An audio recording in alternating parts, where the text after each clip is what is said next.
Fala pessoal, tudo bem? Dando início a mais um vídeo da nossa Maratona VUNESP, agora na rodada número 3, comigo, Guilherme Lincoln, responsável pelas questões de Direito e Processual Penal. Hoje com uma dinâmica um pouco diferente, distinta dos vídeos anteriores, porque não consegui colocar nos slides as respostas com os dispositivos responsáveis pela resolução das questões, mas deixarei na descrição do vídeo um arquivo com todos os dispositivos que permitem uma melhor execução das assertivas que serão analisadas.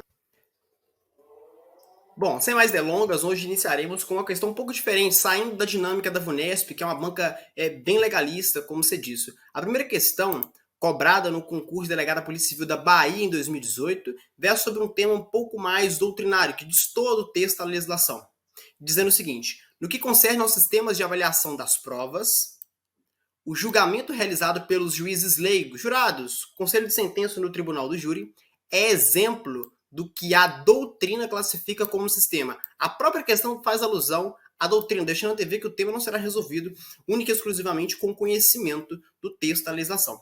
Bom, o tratamento desse tema diz respeito à vinculação do juiz com os elementos de provas que lhe são apresentados, ou não, a depender do sistema. 3 são os sistemas que disputam o tratamento da matéria: sistema do livre convencimento, sistema da prova tarifada e sistema da íntima convicção. A começar por este último, que tem a sua raiz consolidada na resposta da questão, é oportuno destacar que, por intermédio desse sistema, também conhecido como da certeza moral do juiz ou do julgador, o juiz tem ampla liberdade para apreciar todos os elementos de provas que lhe são apresentados, podendo formar sua convicção, inclusive, com os elementos que não lhe são apresentados, de sorte que ele não se vincula àquilo que está nos autos, seguindo a máxima segundo a qual o que não está nos autos não está no mundo. Aqui não se aplica, porque por intermédio do sistema da íntima convicção, o julgador aprecia os fatos conforme a sua convicção propriamente dita, sem vinculação alguma àquilo que lhe é apresentado. O sistema da prova tarifada, por sua vez, próprio do sistema inquisitivo, também é conhecido como o sistema da certeza moral do legislador. Por intermédio deste, o juiz de direito ele se vincula àquilo que se está na lei. Aliás, a lei estabelece quais são os elementos de provas passíveis em serem utilizados no processo penal, fixando-lhes um valor, competindo única e exclusivamente ao juiz fazer um cara crachá, verificar o elemento de prova e extrair o seu valor previsto na legislação. Por intermédio desse sistema, o juiz, muito embora não seja livre para apreciar a prova apresentada, tem a obrigação de fundamentar sua decisão, pois, como é o legislador que fixa o valor de cada elemento probatório, o juiz de direito se vê obrigado a demonstrar que seguiu o parâmetro traçado pelo legislativo. O último sistema, adotado como regra no nosso ordenamento jurídico, é o da prova, é o do livre convencimento motivado da persuasão racional, que busca unir os pontos positivos dos dois últimos sistemas, o da prova tarifada, exigindo a fundamentação, e o da íntima convicção, permitindo que o julgador tenha liberdade para apreciar os elementos de prova. Assim, o juiz só pode julgar com base nos elementos que lhe são apresentados, e ainda assim se vê obrigado a fundamentar sua decisão. É o que se extrai do artigo 93, inciso 9 da Constituição Federal, que trata da imprescindibilidade de fundamentação das decisões judiciais. Ocorre, entretanto, que esse dispositivo não pode ser analisado isoladamente, considerando que a própria Constituição, no artigo 5º, inciso, salvo melhor juízo, 38, ao tratar dos princípios reitores do Tribunal do Júri, consigna que o sigilo das votações é algo que vai nortear o julgamento pelo conselho de sentença, composto por pessoas leigas, não necessariamente afetas ao universo jurídico. Isso significa, portanto, que os jurados no tribunal do júri não está vinculado àquilo que lhes é apresentado. Daí porque o sistema adotado no âmbito do tribunal do júri é o da íntima convicção. Como regra, adota-se o da livre convicção motivada ou da persuasão racional. Ocorre, entretanto, que o próprio texto constitucional, no artigo 5º, deixa eu colocar, inciso 38, deixa claro que, no âmbito do tribunal do júri, em razão do sigilo das votações, o sistema adotado é o da íntima convicção, Tudo isso porque, se a votação é sigilosa, não há compatibilidade com o juízo de valor a ser externalizado pelo Conselho de Sentença. Isso porque, se fosse obrigado os juízes leigos a fundamentar suas decisões, a que elas fossem publicadas, não haveria sentido o sigilo das votações. É, inclusive, um ponto polêmico no ordenamento jurídico, na atualidade, considerando a divergência nos tribunais superiores a respeito da apelação interposta da decisão emanada do tribunal do júri, em tese manifestamente contrária à prova dos autos. É um recurso exclusivo da defesa ou o Ministério Público, titular da ação penal de iniciativa pública no âmbito do tribunal do júri, tem essa prerrogativa. Trata-se de ponto pacífico no STJ, divergente no Supremo Tribunal Federal, que, para não esticar a análise dessa questão, deixe de mencioná-lo. Mas, por curiosidade, é importante verificá-lo porque, em uma eventual prova dissertativa ou até mesmo oral, é um tema passível de cobrança, considerando a divergência existente à atualidade da temática. Apenas para finalizar, destaco que o sistema legal ou tarifado, muito embora não seja adotado, tem resquícios no nosso ordenamento jurídico. Prova disso é os artigos 155, espera aí que eu vou anotá-los. Trata-se dos artigos 155, parágrafo único, e 158 do Código de Processo Penal. O primeiro dispositivo trata da imprescindibilidade de se observar as restrições contidas na lei civil. É um dos motivos pelos quais, no processo penal, a punibilidade só resta extinta no procedimento previsto no Código, na hipótese em que é demonstrada a certidão de óbito do indivíduo que se encontrava acusado, considerando que é a única forma pela qual o Código de Processo Penal, fazendo alusão à lei civil, determina que se comprove a morte juridicamente. O artigo 158 do Código de Processo Penal, por sua vez, trata da imprescindibilidade do exame de corpo de delito, direto ou indireto, nas infrações penais que deixam vestígios, demonstrando aqui dois resquícios de provas tarifadas, o que, entretanto, não desnatura o sistema da persuasão racional ou livre convicção motivada, ou ainda da íntima convicção. O primeiro, a regra, esse último, a exceção, restrito ao âmbito do tribunal do júri, como visto. A resposta correta, portanto, é a letra C, de casa. Seguindo agora com uma questão que foi cobrada no último concurso de delegado da Polícia Civil do Estado de São Paulo, no que se refere à comunicação dos atos processuais, aqui um tema eminentemente previsto no texto da legislação, assinale a alternativa correta. Letra A. A citação por procuração é aceita desde que o procurador tenha poderes especiais para tanto. Pessoal, o Código de Processo Penal é pacífico, é tranquilo nesses termos. A citação, como regra, deve ser pessoal, efetivando-se por intermédio de mandado a ser entregue, como regra, pelo oficial de justiça. Não há falar, portanto, em citação por procuração. Dificilmente aceita, inclusive, no processo civil. Então, a letra A está errada. A letra B. Existem 3 formas de citação. A real, que é a que se efetiva pessoalmente, entregue ao citando, portanto, a ficta e a editalícia. O erro da questão é diferenciar a citação ficta da editalícia, considerando que as duas modalidades de citação ficta são justamente a editalícia e a citação por hora certa, que serão a seguir trabalhadas. Significa, portanto, que não há falar em 3 formas de citação no processo penal. Ou ela é real, ou ela é ficta. Esta última abrangendo a citação editalícia e a citação por hora certa. Muito embora mencionada no Código de Processo Penal, tem sua regulamentação no Código de Processo Civil. Significa, portanto, que a letra B está totalmente equivocada ao tentar confundir o candidato no sentido de que a citação ficta seria diferente da editalícia, quando, na verdade, esta última é uma espécie da primeira. A letra C, a seu turno, ela reproduz basicamente o enunciado da súmula 523 do Supremo Tribunal Federal. Vou anotá-lo. Súmula 523 STF.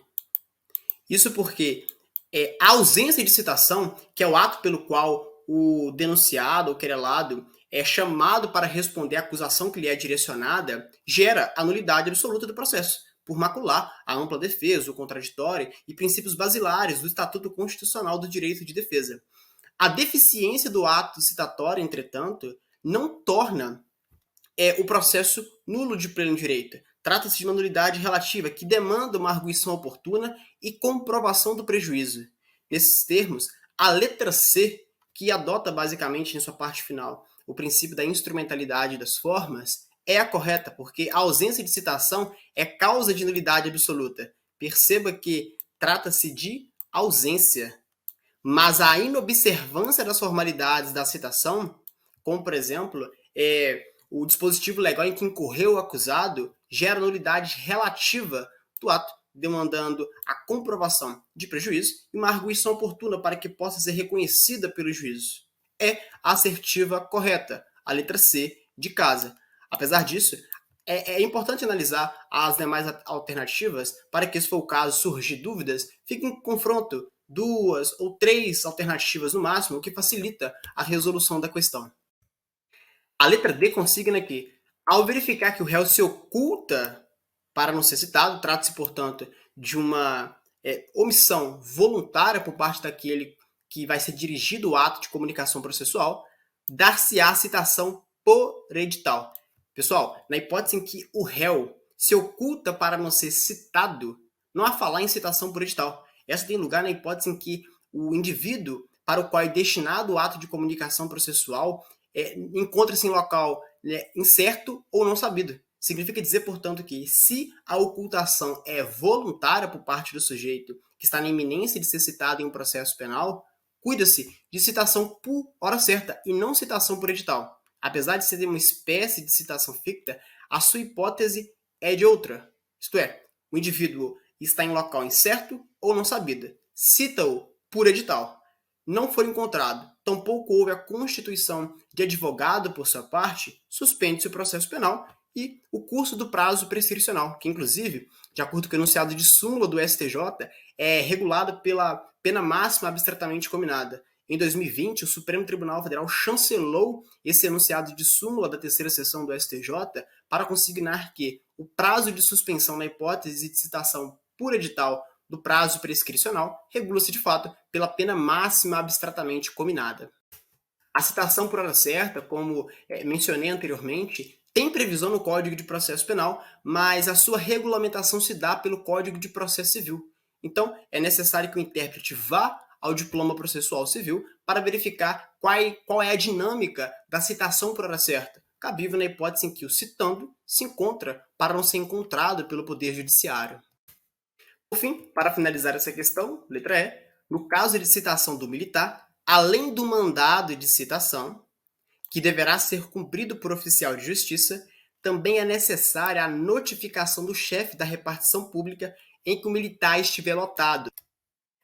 O militar, entretanto, ele não é citado por mandado cumprido por oficial de justiça. Na verdade, ele é citado por intermédio do chefe do respectivo serviço. Por exemplo, na Polícia Militar, o comandante daquele subordinado. Então, a questão que encontra amparo no artigo 358 do Código de Processo Penal, está equivocada.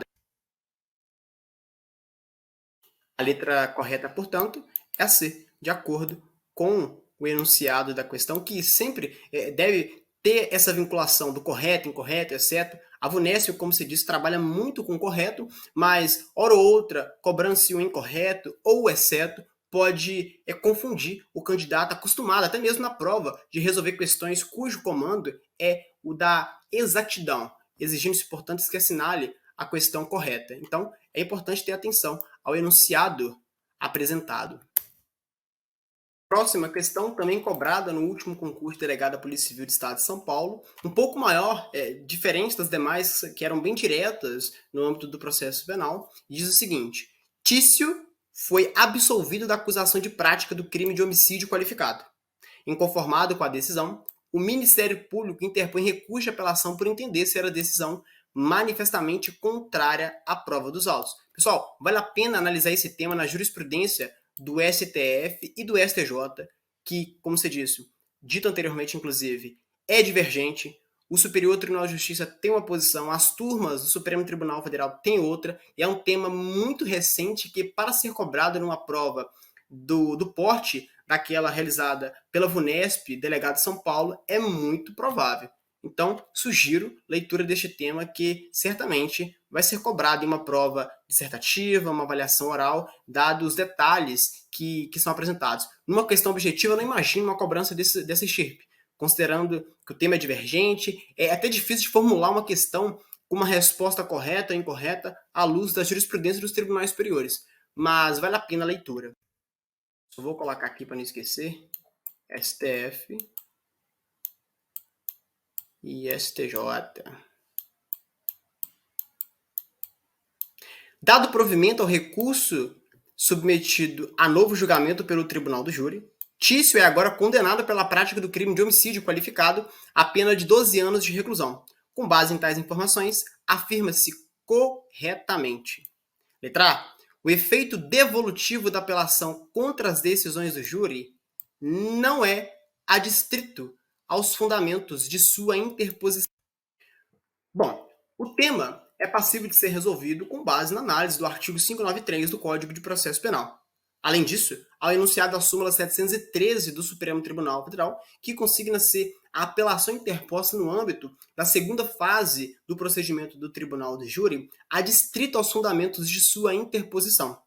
A propósito, cumpre observar que o artigo 593, inciso 3 do Código de Processo Penal, ao tratar da apelação no âmbito do Tribunal do Júri, deixa claro ser ela de fundamentação vinculada, porque apenas 4 hipóteses comportam a interposição deste recurso. Assim, só falar em apelação no âmbito da segunda fase do Tribunal do Júri se ocorrer nulidade posterior à decisão de pronúncia, for a decisão do juiz-presidente do Tribunal do Júri responsável por redigir e prolatar a sentença com base naquilo que fora decidido pelo Conselho de Sentença, contrário ao texto expresso de lei, ou contrário à decisão emanada dos jurados, dos juízes leigos, portanto, vamos supor que o Conselho de Sentença absolveu o acusado e o juiz-presidente do Tribunal do Júri, discordando, o que é uma hipótese teratológica, profere uma decisão condenando o acusado. Seria hipótese de cabimento da apelação conforme o dispositivo contido no Código de Processo Penal. As 2 hipóteses restantes são injustiça no tocante à aplicação da pena ou da medida de segurança e, por fim, a decisão ser manifestamente contrária à prova dos autos. Nesta hipótese, analisando aquilo que for decidido pelo Conselho de Sentença e não aquela decisão proferida pelo juiz-presidente togado do Tribunal do Júri.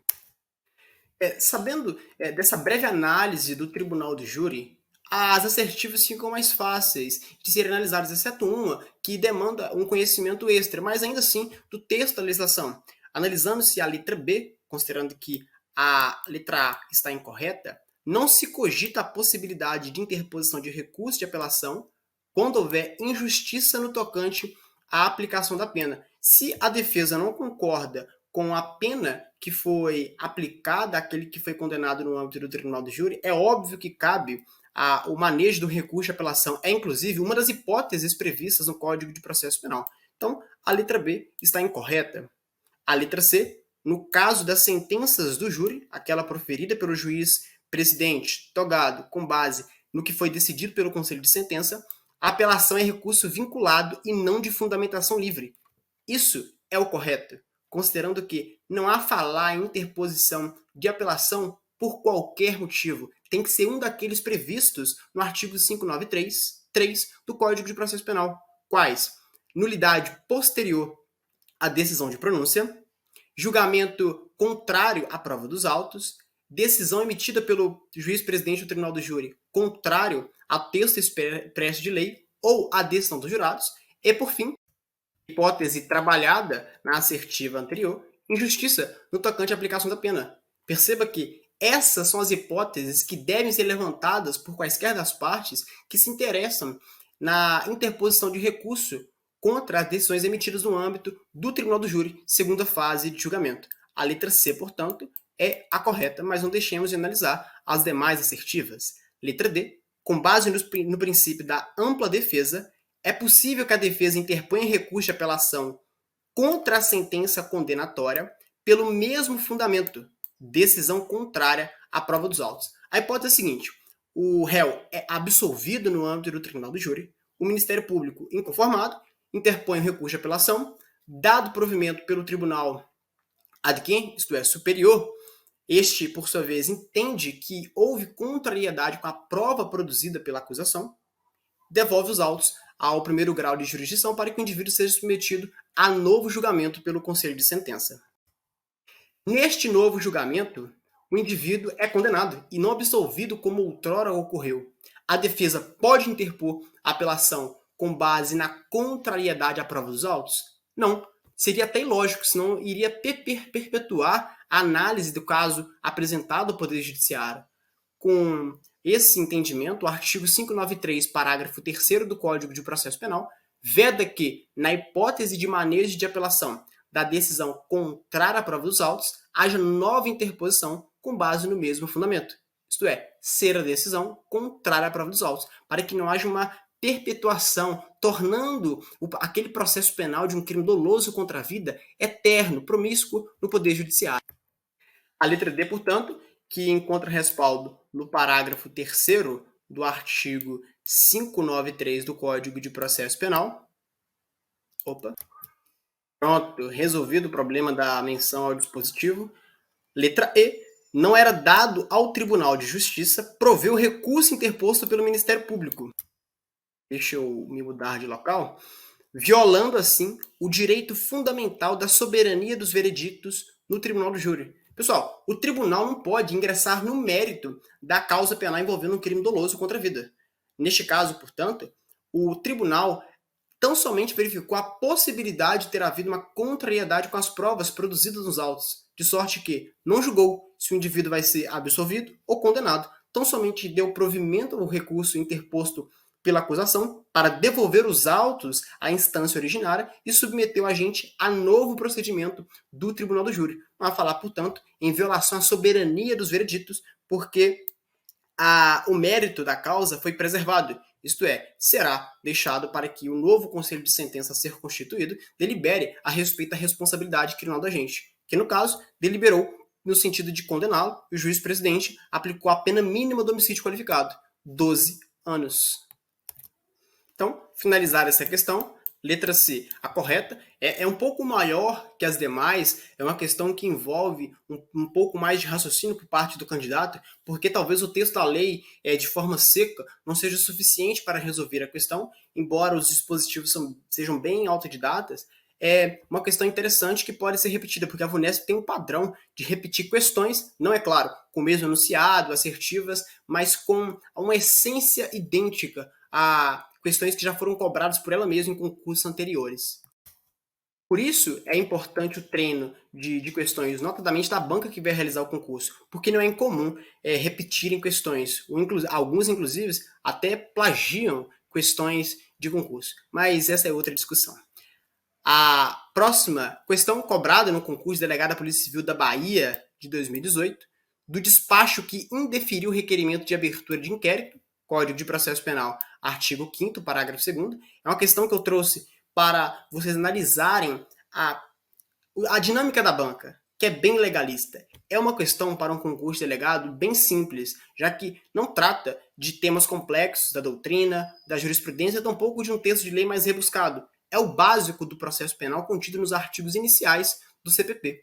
Então, do despacho que indefere o requerimento de abertura de inquérito policial, caberá recurso para o chefe de polícia, ainda que o candidato não saiba qual é a dinâmica do texto, a legislação. Ocorre de pessoas que têm uma memória bem frágil, que se dispersam com o tempo.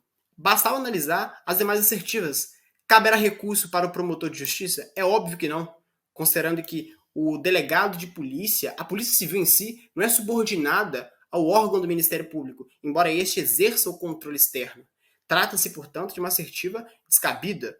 Cabe recurso para o promotor de justiça, corregedor da Polícia Judiciária. Misturou o Ministério Público com a Polícia Judiciária. Então, não fazia o menor sentido assinalar essa assertiva. A letra C, caberá recurso para o juiz corregedor da Polícia Judiciária. Pessoal, juiz judiciário. Polícia tem policiais. O delegado de polícia é autoridade policial. Então, o juiz corregedor da Polícia Judiciária também não faz o menor sentido. Ainda que se entenda que esse juiz corregedor é um membro da Polícia Investigativa Judiciária que exerce as atribuições correicionais, não faz sentido assinalar essa questão. Letra D. Caberá recurso para o desembargador Corregedor-Geral de Justiça, no mesmo termo da assertiva anterior. E, última questão, não caberá recurso. Poderia suscitar dúvidas, talvez, essa assertiva, no sentido de não ser cabível recurso do despacho que indefere o requerimento de abertura de inquérito policial.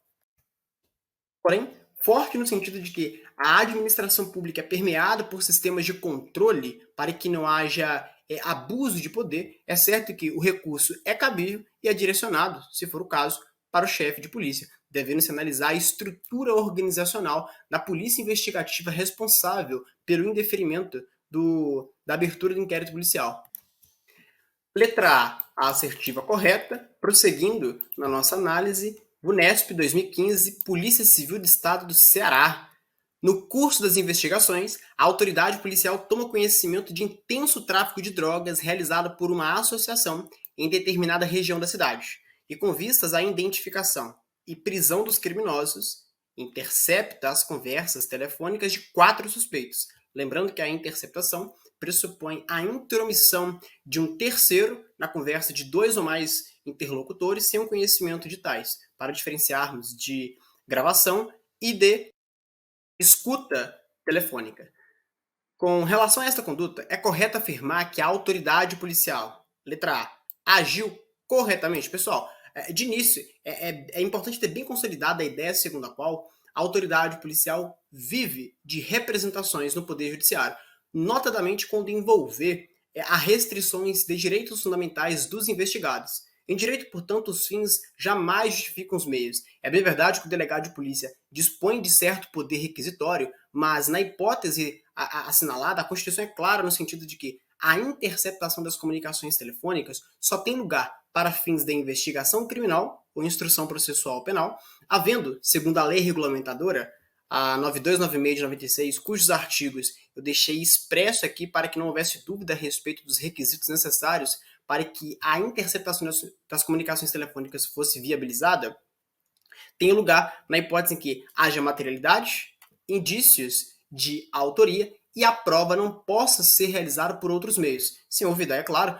da imprescindibilidade da infração penal ser, em regra, apenada com reclusão. Detenção, portanto, não comporta, salvo se tratar de um encontro fortuito de elementos de informação a respeito da prática de outra infração penal, o que se chama, segundo o excelentíssimo ministro Alexandre de Moraes, de crime de catálogo. Mas essa é uma discussão que ultrapassa os limites cognitivos da nossa análise da questão.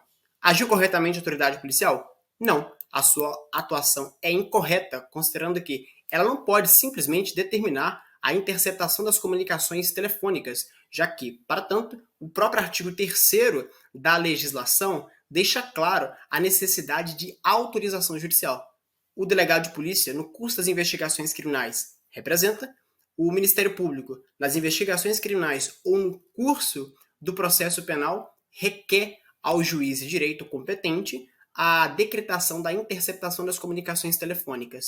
Então, a letra A está incorreta. A letra B, como você disse, vamos ver, é a resposta correta, mas antes, vamos analisar as demais assertivas que dá para chegar melhor a este resultado, isto é, a caracterização de crime por parte da autoridade policial que determinou a interceptação dessas comunicações telefônicas a partir dos elementos fornecidos.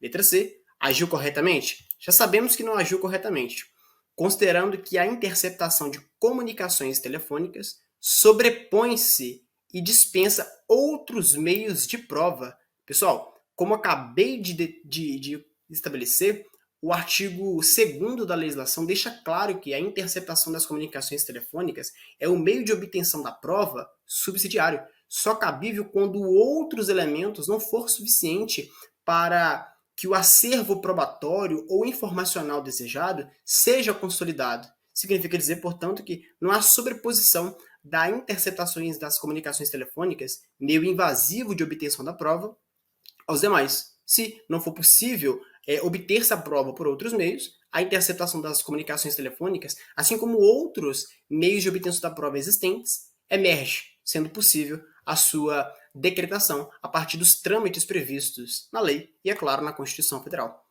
Letra D, não agiu corretamente. Perfeito. a atuação não foi correta. Mas vamos analisar a justificativa. Porque, segundo a lei, somente se autoriza a interceptação de comunicação telefônica, deixa eu me colocar aqui, no curso das investigações. Pessoal, perdão, no curso da instrução processual e não no curso das investigações. De fato, é possível a interceptação das comunicações telefônicas no curso do processo penal. É necessário, entretanto, requerimento por parte do Ministério Público.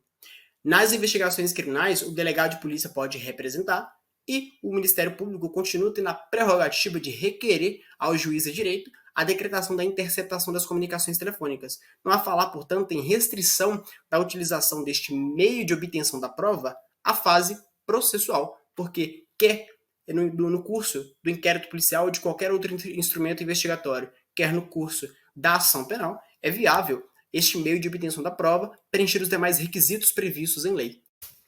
A letra D, portanto, é outra assertiva, incorreta. E, por fim, não agiu corretamente, de novo. O início da resposta está correta, mas a justificativa está equivocada, porque deveria ter submetido a análise da necessidade dessa prova ao Ministério Público, buscando autorização com o órgão ministerial. Pessoal, o Ministério Público não delibera a respeito da restrição de direitos fundamentais. Aqui, o sigilo das comunicações telefônicas. A autoridade policial representa ao Poder Judiciário, que, por sua vez, vai dar vista ao Ministério Público para opinar e, ainda assim, não se vincula àquilo que foi exarado pelo órgão ministerial. Pode ser que o promotor de justiça ou o procurador da República, a depender da esfera em que é analisada este meio de obtenção da prova, discorde da posição da autoridade policial quanto à necessidade de obter a prova via interceptação das comunicações telefônicas. E ainda assim, o juiz defira a representação solicitada pela autoridade policial, o delegado de polícia. Isso significa, portanto, que quer no âmbito judicial não é necessária a essência do órgão ministerial, quer muito menos é necessária a autorização do órgão do Ministério Público para que a autoridade policial intercepte as comunicações telefônicas de investigados, considerando que se trata de um meio de obtenção de prova restrito à cláusula de reserva de jurisdição. É necessário, portanto, uma autorização judicial para que este meio de obtenção da prova seja viabilizado. Então, quer porque é a única assertiva que sobrou, quer porque é o que consta efetivamente no artigo 10 da Lei 9296 de 96, responsável por regulamentar o dispositivo constitucional que trata da interceptação das comunicações telefônicas, a letra B é a correta, incorreu no crime previsto na respectiva legislação, porque não houve observância dos requisitos legais para que a interceptação das comunicações telefônicas fosse viabilizada. A autoridade policial aqui, por sua vez, de fato, cometeu, em tese, este delito. Seguindo com mais uma questão cobrada no último concurso de delegado da Polícia Civil do Ceará, realizado pela VUNESP no ano de 2015, imagine que durante o curso de um processo penal, e tendo como objetivo afastar o juiz da causa, olha, o objetivo da parte é deliberadamente afastar o juiz competente do exercício de suas atribuições, o órgão do Ministério Público ou o defensor do acusado maneja uma queixa-crime contra o juiz, a fim de buscar configurar uma inimizade capital.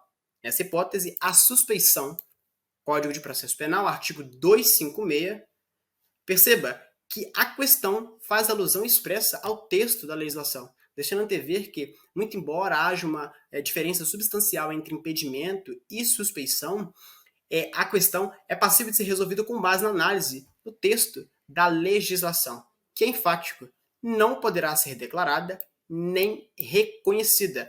Há uma por quê? Pelo princípio da boa-fé, do qual é corolário a ideia segundo a qual ninguém pode se beneficiar da própria torpeza, a parte poderia manejar uma queixa-crime para afastar o juiz competente de sua jurisdição. Isso seria, pelas vias transversas, uma violação manifesta, por vias transversas, ao princípio do juiz natural. Além disso, o Código de Processo Penal contempla outro dispositivo que trata da impossibilidade de se arguir nulidade a que a parte deu causa. Trata-se do artigo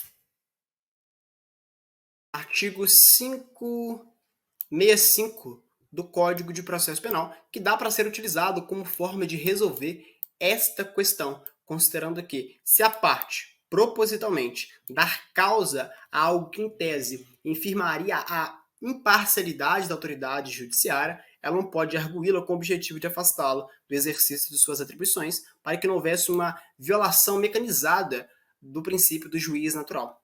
Letra B. Deverá ser reconhecida impondo-se multa à parte que provocou a situação? Não, porque a suspeição aqui não pode ser reconhecida porque foi dolosamente provocada.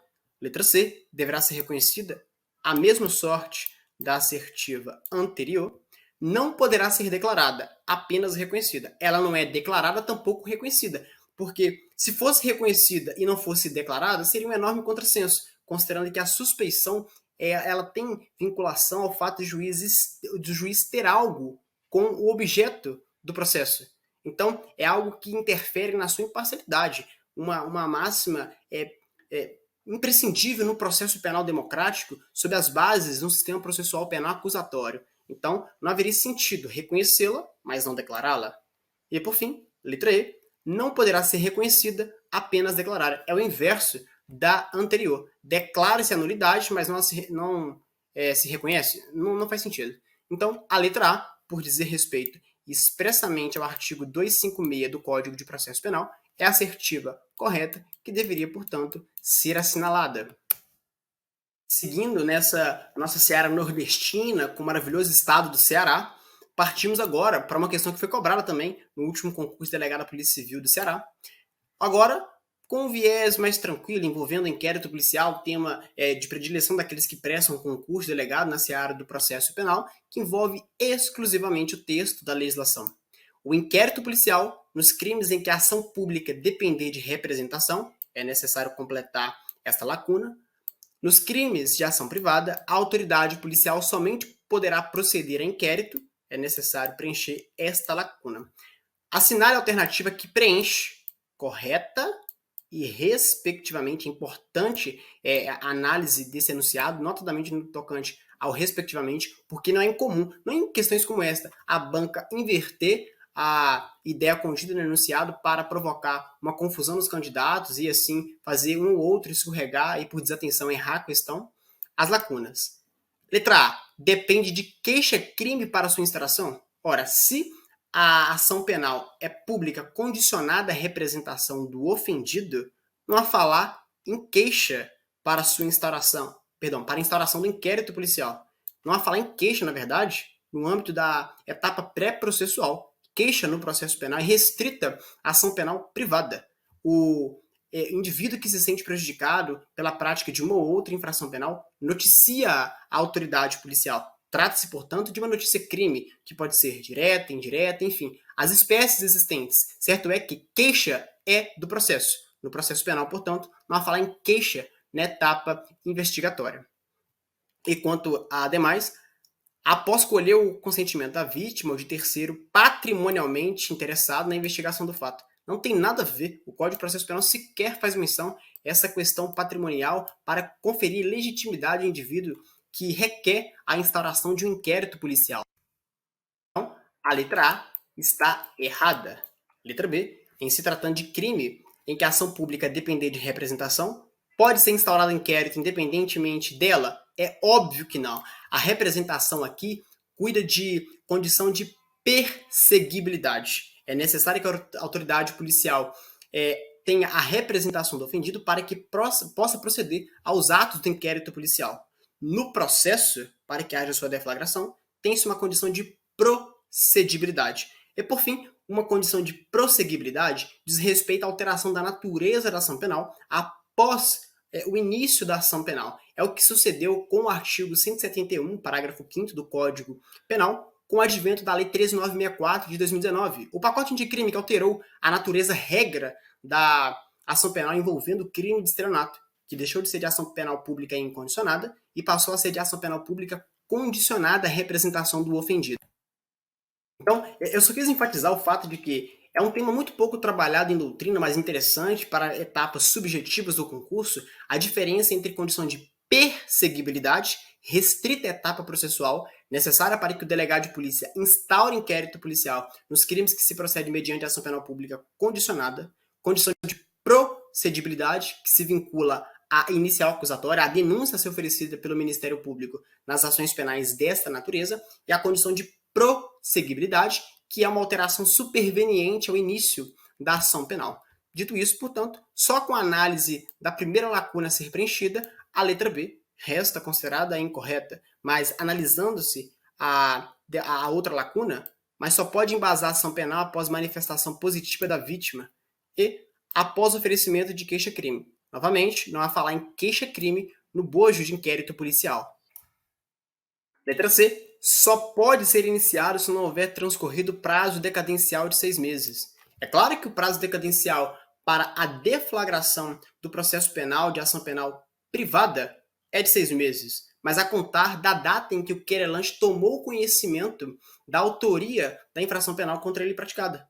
Então, a questão não faz menção ao termo inicial da contagem desse prazo. De início, portanto, resta incorreta a questão, porque em se tratando de ação penal pública condicionada à representação do ofendido, peço perdão, a representação pode ocorrer 6 meses, 1 ano, 2 anos após a ocorrência do fato, desde que não seja 6 anos, 6 meses, a partir do conhecimento da autoria do fato, como prescreve o artigo 103 do Código Penal. Então, não há falar nessa dinâmica do prazo para instauração de inquérito policial, que pode ser posteriormente, já que a questão não faz vinculação ao termo inicial, se é da data do fato, do conhecimento, da autoria, ou de outra dinâmica escolhida. Então, aqui nem é necessário analisar o restante da assertiva quanto à ação penal privada. Letra D, que é a correta, em se tratando de crime cuja ação penal seja pública condicionada à representação, o inquérito policial não poderá sem ela ser iniciado, isto é, sem a condição de perseguibilidade ser iniciado. E, em se tratando de crime cuja ação penal seja privada, procedendo-se, portanto, mediante queixa, só pode instaurar inquérito policial a requerimento de quem tenha qualidade para intentá-la. O querelante, seu cônjuge, ascendente, descendente ou irmão, em caso de desaparecimento com morte presumida, e também, em caso de morte, conforme prescreve o Código de Processo Penal, a linha sucessória para que possa ser intentada a ação penal desta natureza. E, por fim, para completar a questão, depende de queixa-crime para a sua instauração? A1, não há falar em queixa-crime no bojo de inquérito policial. A2, queixa-crime se vincula à ação penal de natureza privada. O inquérito policial nos crimes em que a ação pública depender de representação depende de queixa-crime? Não faz sentido. Então, a letra E está correta, o que corrobora o fato de que a letra D era assertiva a ser assinalada para que se obtivesse êxito no concurso. E para encerrar este vídeo da penúltima rodada da Maratona VUNESP, uma questão que foi cobrada no concurso de delegado da Polícia Civil de São Paulo em 2014, também realizado pela VUNESP. Pertinente à Lei de Combate às Organizações Criminosas, à época era uma novidade legislativa, porque a Lei 12.850 é de 2013, consiste a intervenção administrativa, trata-se de uma expressão pouco usual em doutrina. É basicamente um sinônimo de ação controlada. Então, a letra a ser assinalada é a A. A ação controlada diz respeito à possibilidade do aparato policial ou, por vezes, administrativa do Estado retardar a realização, por exemplo, de uma prisão em flagrante atinente a crimes praticados por organizações criminosas, para que esta se concretize no melhor momento do ponto de vista da obtenção de informações ou colheita de provas. Trata-se de uma medida que, no âmbito da Lei 12.850, depende de comunicação ao juízo competente. O tema é interessante porque o STJ, em 2020, salvo melhor juízo, deliberou no sentido de que não há falar em nulidade da ação controlada na hipótese em que não há comunicação prévia ao juízo, com o objetivo deste delimitar a sua ocorrência. Porque se trata de uma medida que busca tutelar não o investigado, mas sim a autoridade policial, que pode eventualmente incorrer em alguma infração penal de natureza contra a administração pública ou até mesmo de uma infração administrativa, notadamente por envolver a possível prática de prevaricação, dentre outros delitos omissivos, no âmbito da administração pública ou até mesmo uma simples infração disciplinar. Então, como forma de acautelar aquele que realiza a intervenção administrativa ou ação controlada, o fato de não haver comunicação prévia ao juízo, no âmbito da lei que combate as organizações criminosas, considerando que na lei de drogas a dinâmica é distinta, é necessária autorização judicial, não haveria falar, na primeira hipótese, em nulidade, porque não há falar em tutela dos direitos daquele contra o qual será efetivada a intervenção administrativa ou ação controlada, também chamada de flagrante esperado. Perdão, corrigindo, não flagrante esperado, flagrante diferido, retardado, como sinônimos previstos em doutrina. Há inclusive uma questão no vídeo anterior da nossa rodada número 2, que trabalhou as hipóteses de flagrante contidos em doutrina e também no Código de Processo Penal. Pessoal, encerro aqui mais um vídeo dessa nossa maratona VUNESP, esta de rodada número 3 das questões de Direito Processual Penal. Espero que tenham gostado e até a próxima.